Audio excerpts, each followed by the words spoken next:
કે હજી તમે ગામડામાં જાઓ ને ગુજરાતમાં, અને ગામડામાં 2 ટાઈમની કથા ચાલતી હોય ને 2 ટાઈમની કથા ચાલતી હોય.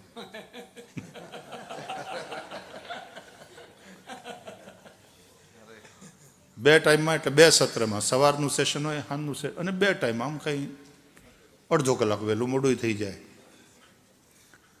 અને એમાં 3 કલાકનું સેશન હોય ને તો 1.5 કલાક પછી ચાની કેટલી આવે કથામાં. કેટલી નહીં, પાછી ચા વધારે, જગમાં ભરીને. અને કપ નહીં, ખાલી રકાબી. અને રકાબી ખખડાવવાની એકની સ્ટાઇલ હોય.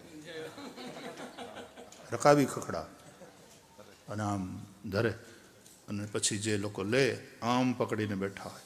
કોન્સન્ટ્રેશન જુઓ, આખી ભરી દે તોય છલકાઈ નહીં રકાબી. કે જો જરાક ઝલકાણી તો પોતે દાજે, કપડાં બદલે. એટલે એ લોકોનું બેલેન્સ જુઓ તમે.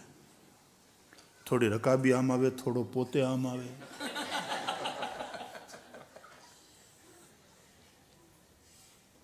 પછી જેમ બાપા પોતાના છોકરાનું ચુંબન કરે ને એમ એને ફૂંક મારે,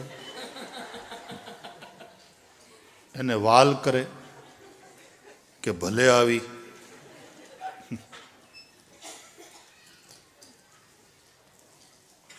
અને પછી ઘણા તો પીવે કથામાં હબડકા મારે, એના હબડકા સંભળાય.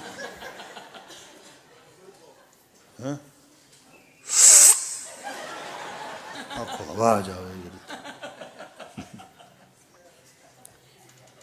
ભલો અમારો કાઠિયાવાડ.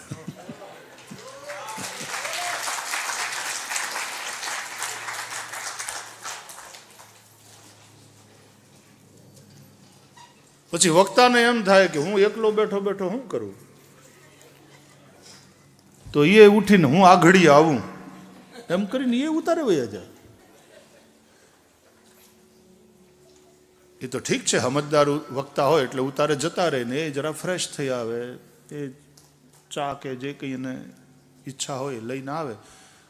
નહીં તો કાયદેસર તો ગામડામાં ઓલો જગવાળો ભાઈ હોય ને એ વ્યાસપીઠ પાસે આવે.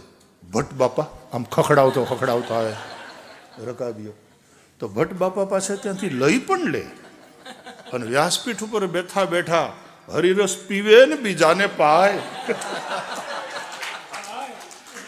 પોતે પેલા પીવે અને પછી પાય. એ જ સાચા સંતો ભટ્ટ બાપા એમ કહેવાય. આવું બધું પણ ભાવ બધાનો સાચો.